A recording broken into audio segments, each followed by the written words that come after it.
Bismillahirrahmanirrahim. Assalamualaikum warahmatullahi wabarakatuh. Selamat pagi, salam sejahtera untuk kita semua. Saudara-saudara sekalian, saya akan memaparkan suatu tema yang saya anggap penting, yaitu generasi Z atau Gen Z, atau yang juga sering disebut dengan Zoomer, kemudian kaitannya dengan teknologi digital dan tantangan kebinekaan atau toleransi dan kehidupan interaksi antar kelompok, antar golongan, antar budaya, antar agama. Jadi kaitan antara generasi Z, kemudian isu digital technology, dan kemudian tantangan tentang kebinekaan, ya, dan pluralisme di negeri kita. Tentang dunia kita yang sekarang ini makin beragam, makin diverse, makin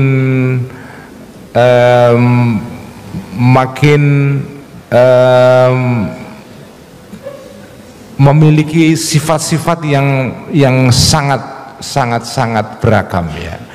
Beragam dari berbagai segi, dari segi budaya, dari segi agama, bahasa, dan dari segi-segi yang lain. Nah, tentu saja dunia yang beragam dan bineka seperti ini bukan saja merupakan dunia Gen Z saja. Ini dunia yang sudah kita alami dari dulu, sejak generasi baby boomer, generasi ayah saya dan kakek saya, generasi apa setelah itu, generasi X, generasi milenial, sampai kepada generasi Z sekarang ini. Nah, saya akan mulai dengan gambaran sederhana tentang siapa yang disebut dengan Gen Z ini, ya.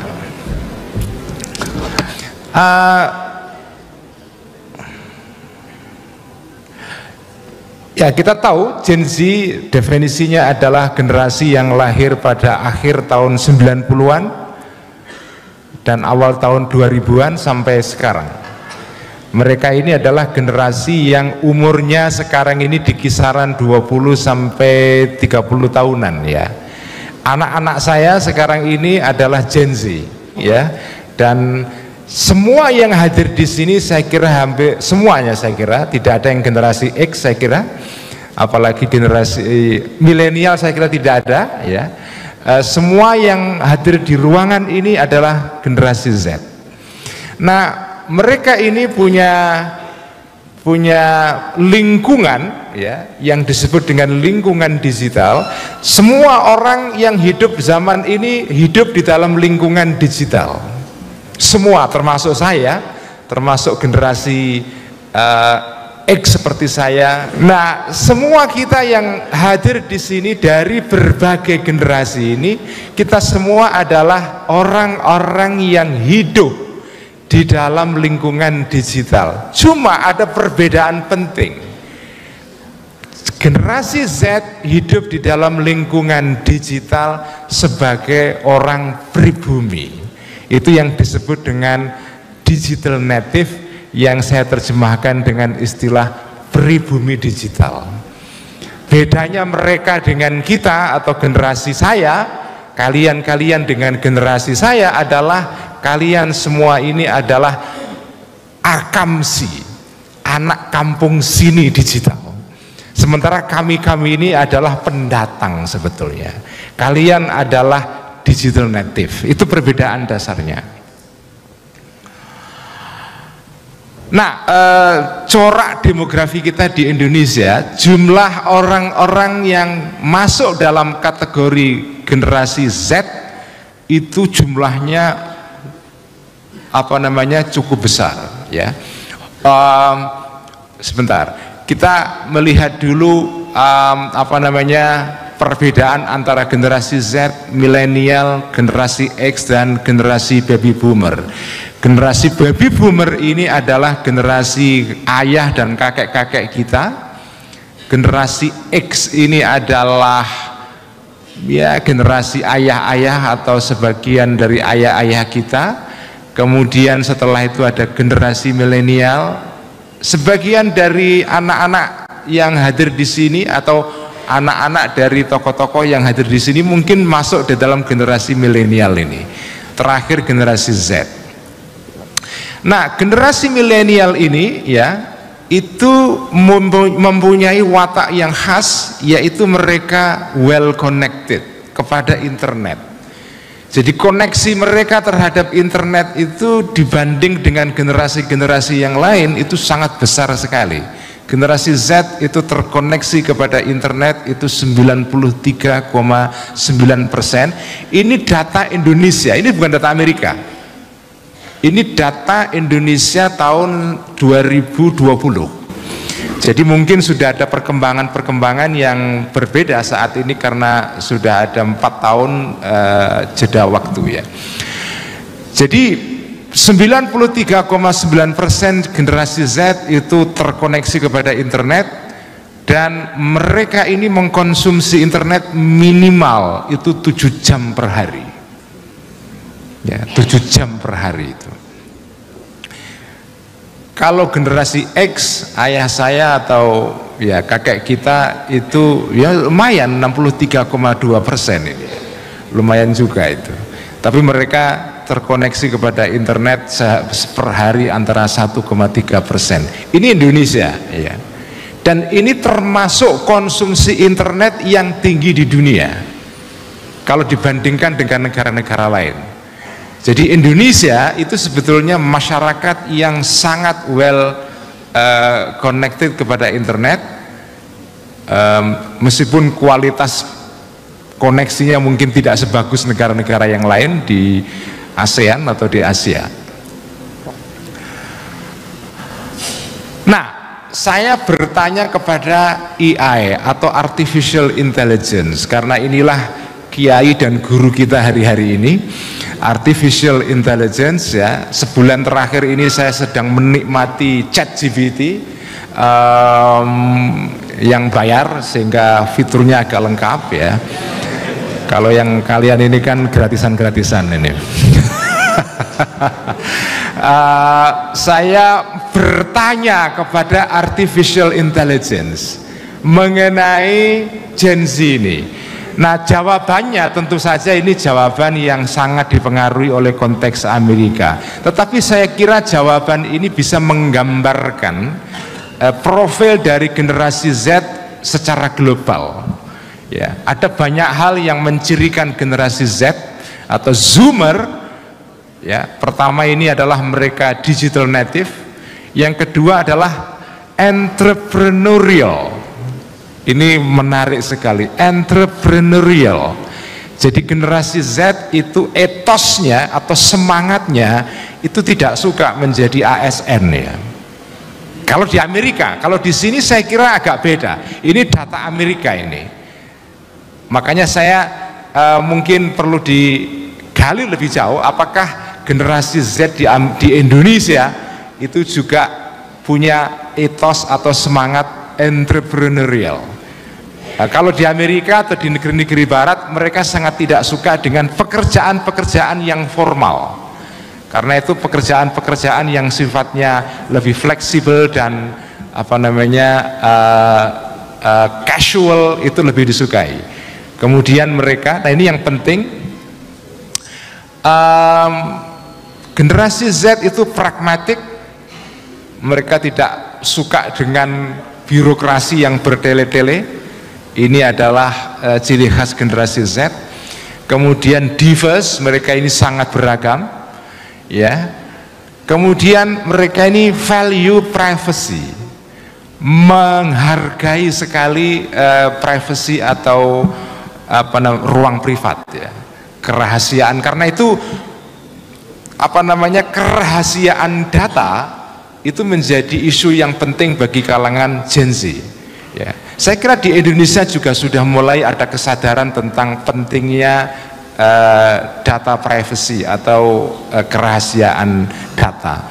Kalau generasi X atau baby boomer itu tidak terlalu penting, mau data disebarkan tidak penting itu ya, karena ya memang kenapa kalau disebarkan itu ya. Tapi bagi generasi Z data itu rahasia sekali, bahkan data itu menjadi identitas sebetulnya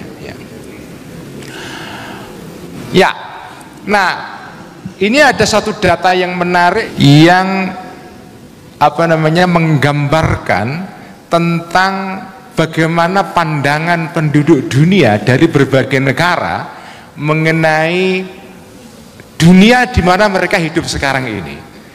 Nah, hampir sebagian di seluruh dunia ya, mereka percaya bahwa negara mereka itu makin kesini itu makin diverse, makin beragam, itu makin bineka, makin beragam. Indonesia misalnya datanya 80% orang Indonesia 80% ya betul, merasa bahwa dunia di mana mereka hidup sekarang ini itu makin diverse ya, makin bineka. Tentu saja ada negara-negara lain yang jauh lebih tinggi skornya, misalnya negara-negara Eropa seperti Jerman, Swedia dan yang lain-lain. Karena negara Eropa itu negara yang memang menjadi tujuan para imigran dari berbagai negara. Tapi bahkan Indonesia, negara yang sebetulnya tidak menjadi tujuan para imigran, itu pun penduduk Indonesia merasa bahwa dunia makin beragam itu. Saya ingin menggambarkan kepada Anda tentang bagaimana profil tentang generasi Z dan wawasan sosial keagamaannya generasi Z Indonesia ya. Pertama ya, tentang profil bagaimana mereka menggunakan media sosial atau internet ya, menggunakan digital technology. Sebagian besar ya generasi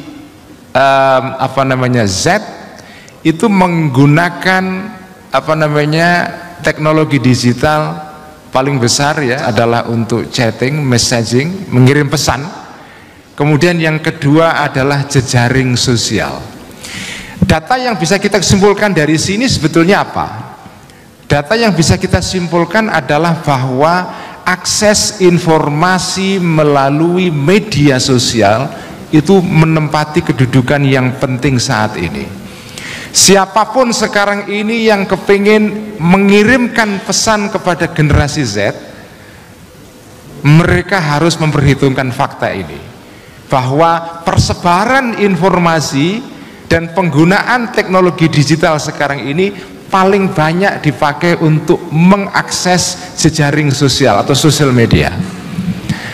Oleh karena itu, saya sendiri sekarang berdakwah ya dengan menggunakan media sosial. Ya, saya membaca teks kitab Ihya, salah satu kitab klasik dalam bidang Islamic mysticism atau tasawuf, dengan menggunakan media sosial. Dan media sosial sekarang ini yang paling banyak dipakai oleh generasi Z itu adalah TikTok. Ya. TikTok, yang kedua adalah Instagram ya, Instagram ya. Oke, terus iya, terus nah ini adalah gambaran tentang perilaku digital dari beberapa generasi. Generasi X atau generasi milenial pertama ya, ini generasi yang sebelum generasi X, ini generasi ayah-ayah saya sebagian.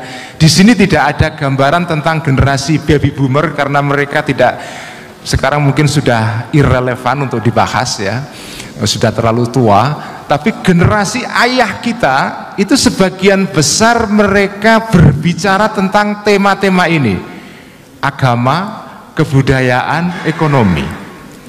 Generasi Z, mereka pembicaraannya adalah sebagian besar mengenai education, paling banyak ya, bagaimana mereka mendapatkan beasiswa sekolah yang terbaik, pendidikan terbaik, kemudian sport, olahraga, dan terakhir tentu saja yaitu film ya.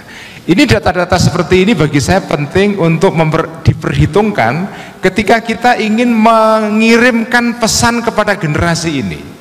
Orang-orang yang kepingin terjun dalam bidang pendidikan atau edukasi publik tentu harus memperhatikan fakta-fakta seperti ini. Nah, generasi Z itu punya kesadaran politik yang cukup tinggi di Amerika, tapi di Indonesia tidak tampak di sini. Isu-isu politik tidak terlalu penting, ya, tidak terlalu penting. Ya. Jadi mungkin kita bisa mengatakan mereka less politicized, ya. Tidak politis generasi Z di dalam konteks Barat.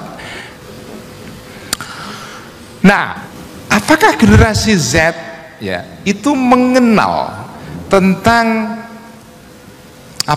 profil organisasi keagamaan yang ada di Indonesia ya. Ini ada data yang menarik. Generasi Z Indonesia mengenal dengan cukup baik organisasi-organisasi Islam di Indonesia. Pengenalan seperti ini menunjukkan bahwa mereka punya informasi, itu minimal. It's not necessarily, tidak mesti bahwa mereka ini adalah anggota ormas ini, tapi mereka kenal, mereka mengerti. Generasi Z yang mengenal NU itu 96,5%. Lumayan juga ini. Lumayan juga itu. Mereka kenal. Yang kenal Muhammadiyah cukup besar sekali, 93,8%. Ya. Yang mengenal FPI juga besar meskipun sudah nggak ada. Ini adalah tahun 2020 ini ya, data 2020 ini. Yang mengenal apalagi ini ya, jamaah tabligh kecil sekali, menunjukkan bahwa jamaah tabligh ini memang pengaruhnya kecil di Indonesia. Kemudian Ustadz ini, generasi Z itu paling banyak mengenal namanya Ustadz Abdus Somad. Saya nggak tahu kalau generasi Z di sini. Saya kira kalau yang di sini yang lebih dikenal mungkin Ustadz yang lain. Saya tidak tahu. Perlu ada survei secara terpisah ini. Tetapi kalau generasi Z Indonesia sampai tahun 2020, tokoh Islam atau pendai atau penceramah yang paling dikenal adalah Ustadz Abdus Somad. Nah, tokoh-tokoh NU yang lain itu jauh di bawah itu ya. Kiai Ma'ruf Amin itu tokoh NU dikenal luas karena wakil presiden, bukan karena dia tokoh NU ya. Dan mengalahkan Mama Dede. Kalau Kiai Ma'ruf bukan wapres, saya kira dia pasti kalah oleh Mama Dede itu.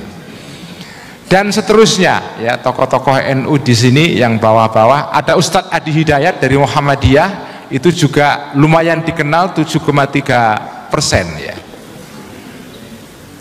Nah, sekarang kita mau menggali, ini kan tema kita hari ini adalah tentang toleransi, kebinekaan dan seterusnya. Bagaimana kita mengukur sikap generasi Z terhadap isu kebinekaan ini? Ada berbagai indikator atau alat ukur yang bisa kita pakai sebetulnya untuk melihat sikap dari Gen Z ini untuk melihat masalah kebinekaan ini. Data yang saya punya cukup banyak sekali, tapi saya hanya mengambil sebagian saja, yaitu dengan melihat sikap mereka terhadap Pancasila.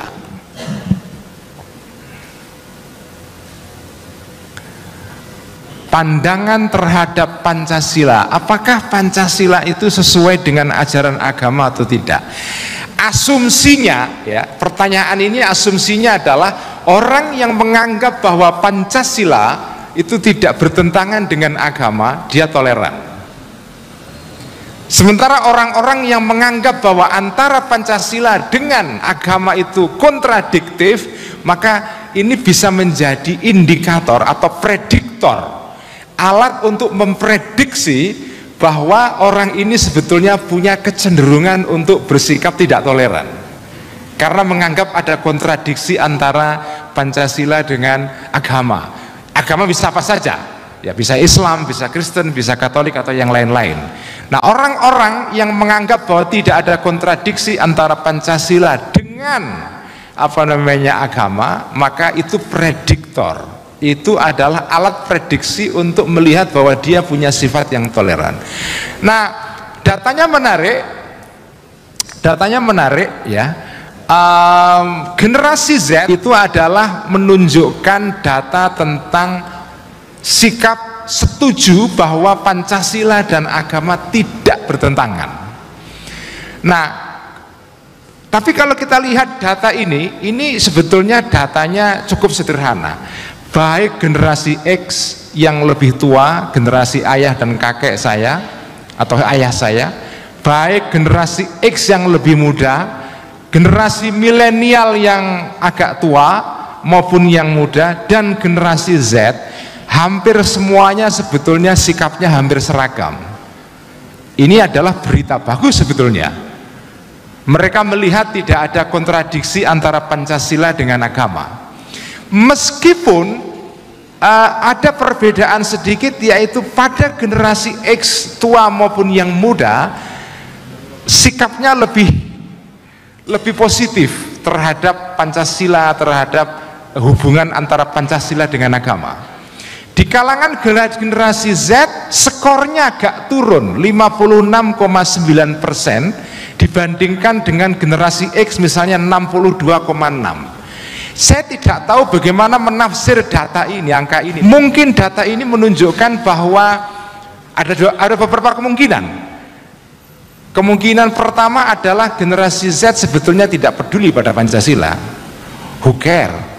Apakah Pancasila itu cocok atau tidak? Who care? Ya, mungkin juga begitu. Mungkin yang kedua adalah apa? Kemungkinan yang lain adalah ya memang ada penurunan, ada informasi-informasi lain yang berkembang di kalangan generasi Z yang menunjukkan bahwa ada kecenderungan mereka mulai tidak melihat Pancasila itu cocok dengan agama atau tidak kontradiktif dengan agama. Ada informasi-informasi yang menunjukkan bahwa misalnya Pancasila dengan Islam itu misalnya tidak cocok ya. Mungkin juga ya, ada dua kemungkinan. Kemungkinan pertama adalah who care ya, EGP, emang gue pikirin ya agama dan Pancasila cocok atau tidak ya. Atau yang kedua, memang ada fakta objektif bahwa generasi Z ini memang mendapatkan informasi yang mengatakan bahwa agama dengan Pancasila itu bertentangan. Nah, ini juga menarik tentang sumber-sumber informasi keagamaan. Generasi Z, generasi milenial, hampir ada keseragaman. Hampir sebagian besar informasi keagamaan berasal dari ustadz kiai di lingkungan rumah kita sendiri, di musola atau surau kita, masjid di dekat rumah kita, di kampung kita, atau gereja di sekitar rumah kita, dan seterusnya.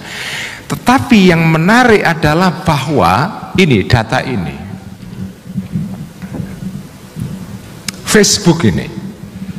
Facebook atau media sosial ya, seperti tadi saya katakan dalam bagian sebelumnya, media sosial dalam hal ini YouTube pertama, kedua adalah Facebook, dan kemudian portal web internet itu sekarang menjadi sumber informasi yang penting untuk mengetahui isu-isu keagamaan. Ini yang menjelaskan kenapa hampir semua sekarang ini ormas-ormas Islam berbondong-bondong untuk memiliki portal, memiliki podcast, memiliki kanal-kanal ya, dan seterusnya. Karena kita tahu betul bahwa generasi Z ini mendapatkan informasi apapun, termasuk informasi agama, dari internet ya. Kita mau mengkritik, mau mengeluh, mau tidak suka dengan fakta ini, ya tidak apa-apa. Tapi begitulah fakta. Kan sebagian sekarang orang ada yang mulai mengeluh atau mulai meratapi keadaan bahwa sekarang orang belajar agama bukan dari ustadz, kiai, atau pendeta, atau tokoh-tokoh langsung. Mereka mulai belajar agama atau mendapatkan informasi agama dari sumber-sumber yang tidak langsung ya, melalui internet itu. Nah, ini tadi data-data profil mengenai sederhana ya, saya tidak akan membahas secara mendalam karena akan butuh waktu panjang, waktunya tidak banyak. Tapi sekarang saya akan masuk ke sejumlah tantangan. Tadi itu adalah faktanya. Nah sekarang kita lihat tantangan-tantangannya. Masalah kebinekaan di ruang digital. Ya, pertama, komunikasi di ruang digital ini memang mengagumkan sekali saudara-saudara. Kita sudah menikmati bagaimana teknologi digital ini memudahkan banyak hal ya. Memberikan pilihan-pilihan informasi yang luar biasa, membuat kita sekarang ini terhubung dengan apa saja, dengan siapa saja. Karena sekarang ini ada yang disebut dengan the Internet of Things ya.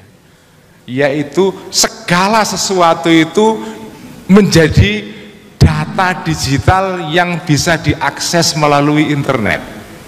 Jadi everything is digitalized sekarang ini, everything.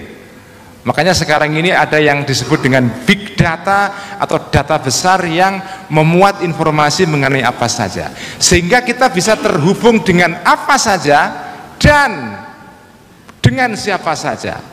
Jadi ada fenomena yaitu interconnectedness, keterhubungan. Cuma masalahnya adalah dunia digital, terutama media sosial ini bekerja dengan suatu rumus yang disebut dengan algoritma. Anda semua sudah lebih tahu daripada saya karena saya ini bukan orang teknologi ya. Jadi kalau dianggap sok tahu ya, mohon maaf ini ya. Jadi kita tahu semua sekarang ini media sosial beroperasi melalui suatu rumus algoritma yang bekerja begitu rupa sehingga algoritma ini cenderung feeding, meloloi kita informasi-informasi yang pernah kita akses sebelumnya. Jadi masa lalu menentukan masa depan, itu cara kerja algoritma di dalam media sosial modern. Kalau kita sering mengakses kontennya Mama Dedeh, maka sampai kapanpun kita akan diloloi informasi apapun mengenai Mama Dedeh dan seterusnya, kira-kira begitu. Itu yang menimbulkan apa yang disebut dengan efek echo chamber atau ruang echo, ruang dengung ya, ruang dengung. Atau juga yang disebut dengan filter bubble, yaitu gelembung filter ya. Kita hanya menyaring informasi-informasi yang kita sukai saja ya. Jadi sebetulnya yang disebut dengan teknologi digital yang bisa menimbulkan interconnection tadi itu, keterhubungan dengan apa saja, sebetulnya juga pada saat yang sama menimbulkan disconnectedness. Jadi di satu pihak teknologi digital ini interconnecting, tetapi juga disconnecting.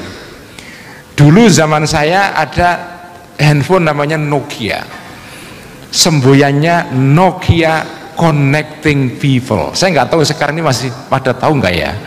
Ya, nggak tahu karena semua ini handphonenya Xiaomi semua mungkin ya, atau Cina, pikiran Cina. Dulu ada handphone namanya Nokia yang semboyannya adalah Nokia Connecting People, tapi itu hanya berbicara separuh kebenaran.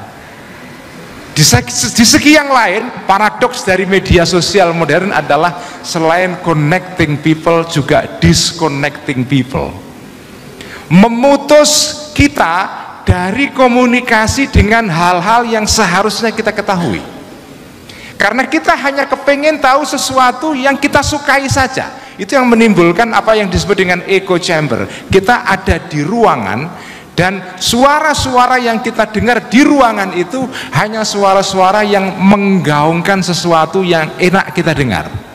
Jadi kita tidak mendapatkan pilihan-pilihan yang beragam. Inilah salah satu penyakit di dalam teknologi digital modern. Nah, kemudian di segi yang lain, ini hanya salah satu saja tantangan yang kita hadapi di dalam era digital ya. Tantangan yang lain adalah adanya politik identitas. Ini adalah fenomena global di mana-mana. Apa itu yang disebut dengan politik identitas? Politik identitas definisi sederhananya adalah yaitu identitas yang dipolitisir. Itu namanya politik identitas. Semua orang punya identitas. Identitas kesukuan, identitas keagamaan, identitas kebahasaan dan seterusnya. Cuma bedanya antara generasi X dengan generasi Z sekarang ini adalah kita dulu ketika menjadi bagian dari generasi X, kita semua ini misalnya orang Sunda, orang Jawa atau orang Maluku, orang Ambon, berbahasa ini, berbahasa itu, punya budaya ini, budaya itu semua adalah identitas-identitas yang sudah ada. Bedanya antara generasi sekarang dengan generasi dulu adalah identitas-identitas dulu itu hanya semata-mata merupakan fakta sosial. Sekarang identitas itu dipolitisir. Apa itu makna dari politicized identity, identitas yang dipolitisir? Maknanya adalah identitas ini dijadikan sebagai alat untuk menguasai kelompok yang berbeda. Saya ini identitasnya A dan saya lebih baik, lebih unggul, lebih powerful, lebih kuat daripada identitas yang lain. Jadi di dalam politik identitas atau identitas yang dipolitisir itu ada unsur sebetulnya, ada unsur kekuasaan di situ. Saya lebih kuat daripada kamu. Ketika Anda mengatakan misalnya I'm a Muslim sekarang ini, itu sebetulnya maknanya macam-macam. Apa ketika Anda mengatakan saya ini Muslim? Apakah ini statement murni faktual saja, I am a Muslim, I am a Christian, atau ini statement yang mengatakan karena saya Muslim maka saya lebih baik daripada kamu, maka saya lebih berhak atas privilege sosial daripada kamu, misalnya. Itu yang disebut dengan politik identitas.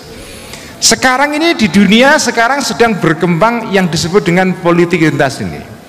Identitas yang dijadikan sebagai alat untuk menunjukkan keunggulan diri di atas kelompok yang lain.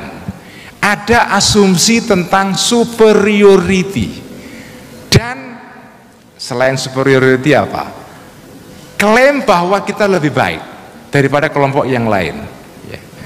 Ketika misalnya sekarang ini di Amerika lagi digegerkan dengan kemenangan Presiden Donald Trump, ya, dan Donald Trump ini adalah tokoh yang paling jago melakukan politisasi atas identitas. Ya, kemenangan Trump di Amerika ini adalah kemenangan politik identitas. Nah, politik identitas ini menyebar juga di dalam media-media sosial. Ya. Nah, generasi Z sekarang hidup di dalam lingkungan digital yang seperti ini, yaitu lingkungan yang sangat dibentuk oleh politik identitas. Ini tantangan besar bagi kita sekarang. tantangan kebinekaan di era digital sekarang ini adalah politik identitas. Nah, politik identitas ini tidak sekedar hanya agama, tidak hanya agama. Sekarang ini yang disebut dengan identitas itu mencakup banyak isu. Bisa agama, itu faktor yang paling besar kalau di Indonesia. Tetapi kalau misalnya Anda lihat di negeri-negeri barat, misalnya seperti di Amerika atau di negara-negara Eropa, salah satu identitas yang menjadi perdebatan luar biasa adalah isu ras. Ras dan imigran. Ya, imigran itu.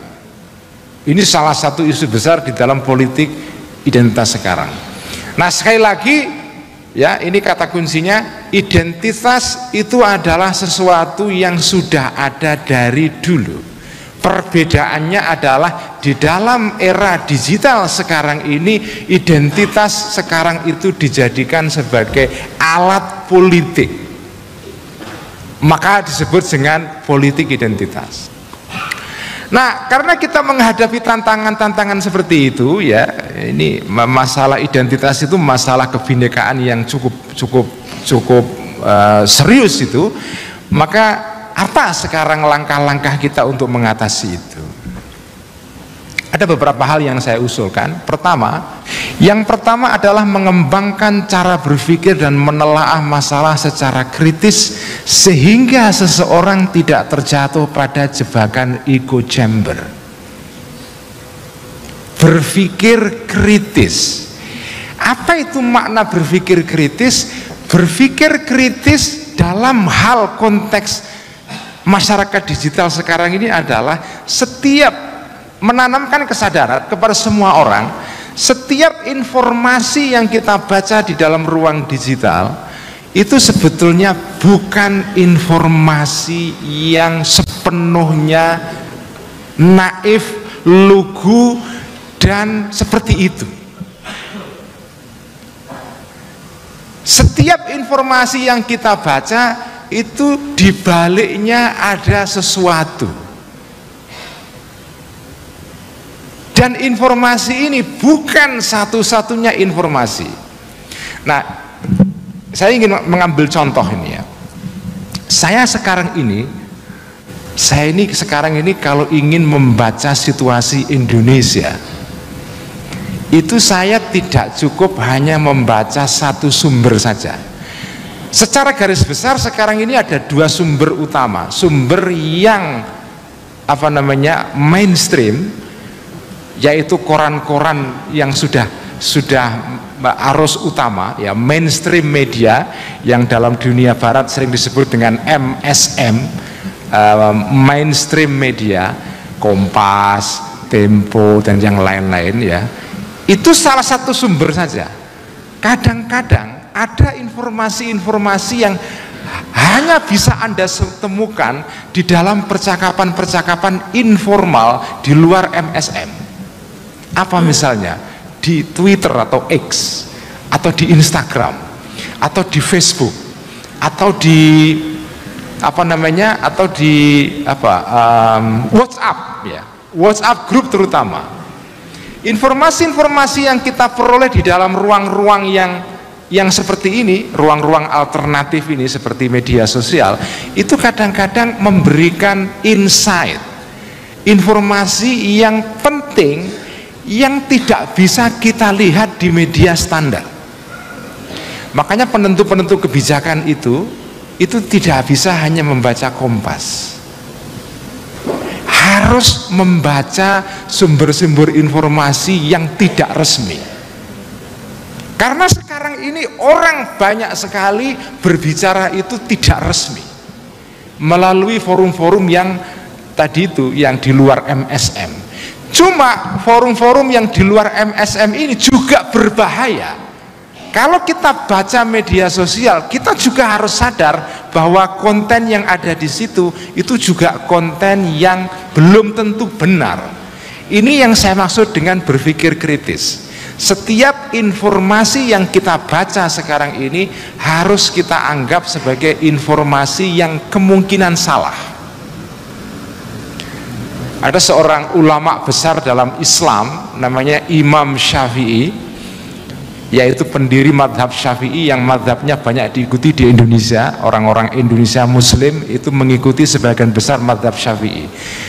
Imam Syafi'i mengatakan dalam salah satu statementnya yang terkenal banyak dikutip orang, beliau mengatakan begini, kalau Imam Syafi'i ini berdebat dengan orang lain, di ujung perdebatan selalu dia mengatakan begini, pendapat saya benar tetapi mungkin salah, pendapat lawan debat saya salah tapi mungkin benar.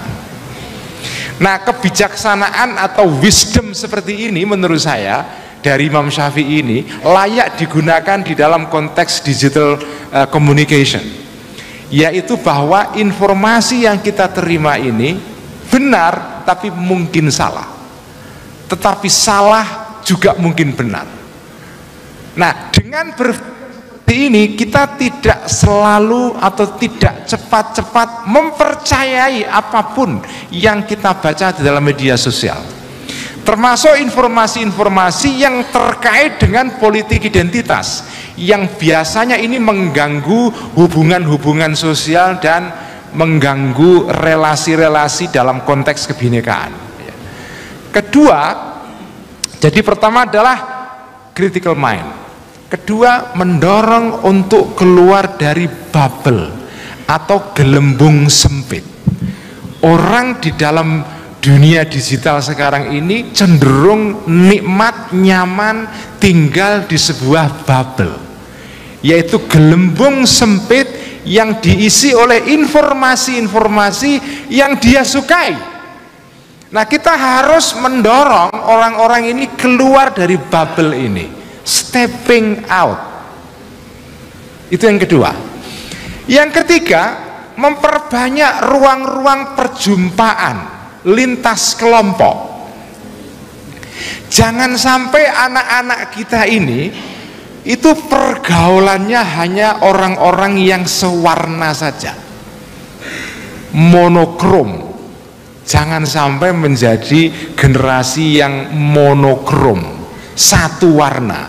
Harus didorong orang-orang ini bergaul dengan orang-orang yang berbeda dan disediakan ruang untuk itu, spaces of encounter, ruang-ruang untuk perjumpaan.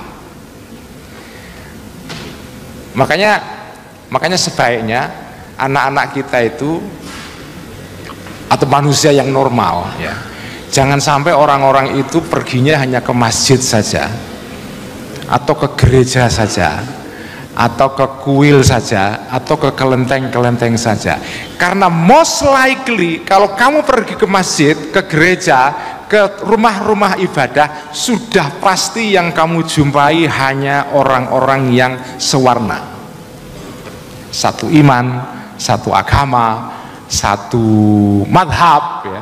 Kalau sampai perginya hanya ke forum-forum istighothahnya NU, ya ketemu orang NU saja. Harus ada ruang-ruang orang itu mau pergi ke tempat-tempat yang tidak biasa kita jumpai, tidak biasa kita datangi. Dan juga makanya sekarang ini salah satu concern dalam pendidikan nasional adalah kalau anak-anak kita itu di dalam sekolah-sekolah terutama tingkat menengah ya, mereka hanya berkumpul dengan sesama teman-teman yang satu warna. Karena itu sekolah-sekolah negeri yang lebih beragam murid-muridnya itu lebih sehat daripada sekolah swasta yang punya kecenderungan hanya menampung murid yang satu warna. Makanya ini salah satu kata kunci dalam merumuskan pendidikan nasional. Kalau anak-anak kita sekolah di sekolah-sekolah yang isinya satu murid yang satu warna saja, itu tidak sehat dalam pertumbuhan sosialnya untuk menjadi manusia yang bisa menghargai keragaman. Makanya perlu adanya spaces of encounter, kemudian memperbanyak dialog ya, intercultural dialog. Kemudian yang berikutnya, mendorong proses belajar dari kearifan lokal yang begitu kaya. Ini penting banget. Kenapa? Karena generasi terdahulu, orang-orang tua kita itu telah meninggalkan warisan yang kaya tentang bagaimana hidup dalam ruang yang multikultural.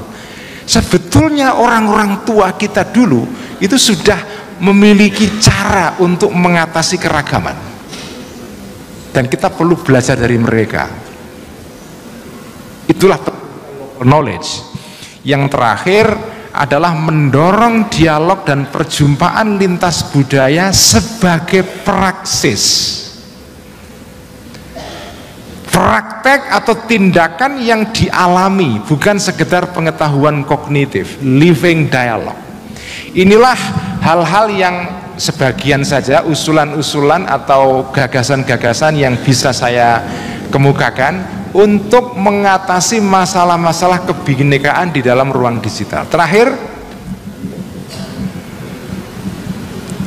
ini sebetulnya kalau Anda tertarik tentang bagaimana prinsip-prinsip berdialog, ini ada satu prinsip, 10 prinsip yang disebut dengan Dekalog.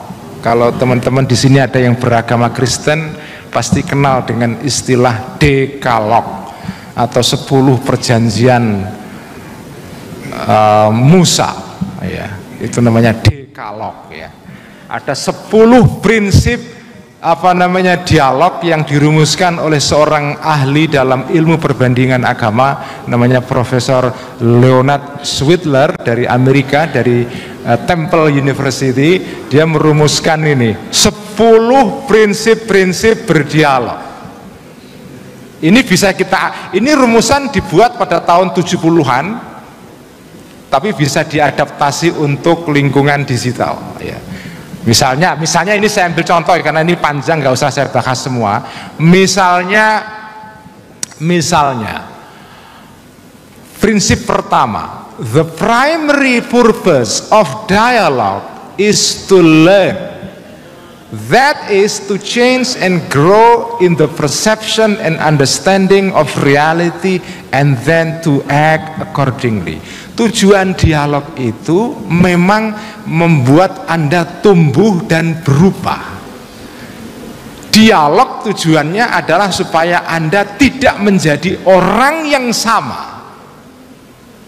Kalau setelah Anda berjumpa dengan orang yang berbeda, Anda masih orang yang sama, dengan pandangan yang sama, dengan persepsi yang sama, maka di situ sejatinya tidak terjadi dialog. Dialog yang sesungguhnya terjadi kalau orang-orang itu berubah di dalam proses berdialog itu. Itu prinsip utama. Makanya prinsip dialog adalah tumbuh bareng-bareng, berubah bersama-sama kepada situasi yang lebih baik. Nah, ini terakhir kesimpulannya, ya. Generasi Z itu generasi yang memang digital native, karena itu mereka itu cara berpikirnya adalah digital mindset.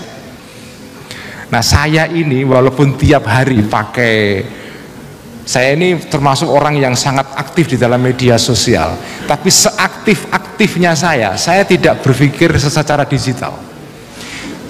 Ini contoh.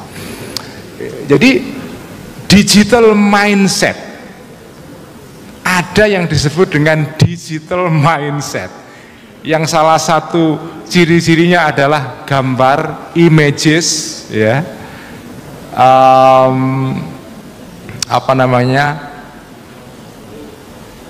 konten-konten yang pendek, ya. Brevity itu menjadi ciri khas yang penting, ya. Kalau generasi X itu kan masih betah mendengarkan ceramah sampai 1 jam gitu, ya.